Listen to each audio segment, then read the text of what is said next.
Hello বন্ধুরা, আমি আজ মুড়ি ঘন্ট রান্না করব। তার জন্য নিয়ে নিয়েছি একটা বেশ বড় সড়ো কাতলা মাছের মাথা। সেটাকে ধুয়ে ভালো করে পরিষ্কার করে নুন হলুদ মাখিয়ে রেখেছি। আর আছে কুচনো পেঁয়াজ, অল্প একটু হলেই হয়ে যাবে।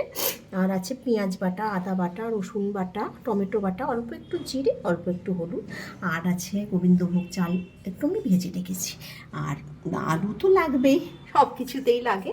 আর ফোড়নের জন্য আছে জিরে, তেজপাতা আর শুকনো লঙ্কা। তাহলে চলুন আমি রান্নাটা শুরু করি। তেলটা আমার গরম হয়েই গেছে। কাতলা মাছের মাথাটা আমি দিয়ে দেবো।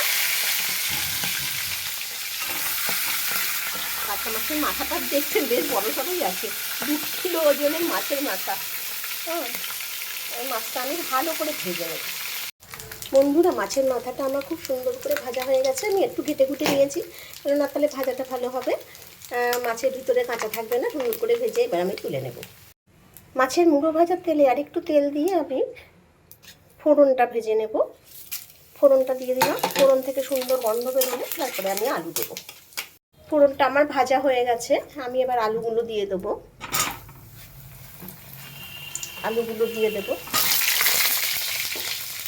আলুগুলো দিয়ে লাল লাল করে ভেজে নেব। আলুটা মোটামুটি ভাজা হয়ে গেছে। এবার কুচনো পেঁয়াজটাই আলুর সাথে আমি ভেজে নেব। পেঁয়াজটা, আলুটাও যতটুকু ভাজা বাকি আছে হবে, তার সাথে পেঁয়াজটাও ভাজা হবে। নুনটা দিয়ে দিলাম, পেঁয়াজটা তাড়াতাড়ি মজে যাবে। বন্ধুরা, আলু আর পেঁয়াজটা আমার ভাজা হয়ে গেছে। এবার আমি যে মশলাটা করে রেখে দিয়েছিলাম, পেঁয়াজ, রসুন, আদা, জিরে, তারপরে হলুদ গুঁড়ো, লঙ্কা, সব কিছু দেওয়া আছে এর মধ্যে। মশলাটা আমি দিয়ে দিলাম। এবার মশলাটাকে আমার সুন্দর করে কষাতে হবে। আস্তে আস্তে মশলাটাকে একদম তেল ছেড়ে যাওয়া অবধি আমি কষিয়ে যাব। মশলাটা আমার কষানো হয়ে গেছে, সুন্দর করে কষানো হয়ে গেছে। এবার আমি একটু চিনি দেব। এই যে চিনি দেখতে পাচ্ছেন, এটা একটু মিষ্টি মিষ্টি না হলে ভালো লাগে না, কারণ এর মধ্যে গোবিন্দভোগ চাল পড়বে, তো একটু মিষ্টি মিষ্টি হলে ভালো লাগে খেতে। এইবার আমি জল দেব। চিনি দিলাম, এবার আমি গরম জল দেব।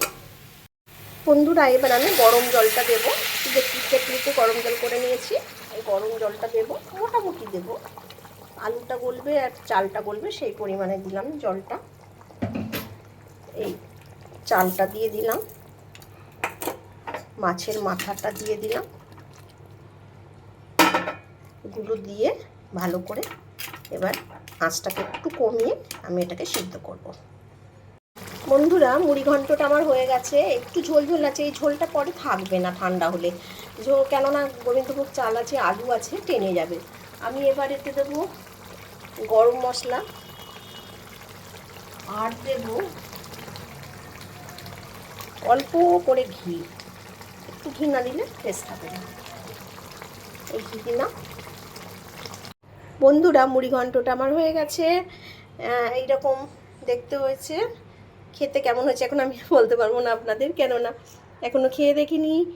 যদি আমার রান্নার পদ্ধতিটা ঠিকঠাক থাকে অবশ্যই আপনারা কমেন্ট করে জানাবেন। আর যদি কিছু এর সাথে যোগ করতে হয় সেটাও আমাকে জানাবেন। আমার যদি ভুল হয়ে থাকে কিছু, তাহলে জানাবেন। আজ তাহলে আসি, অন্য দিন আসবো একটা অন্য রেসিপি নিয়ে। ততক্ষণের জন্য টাটা।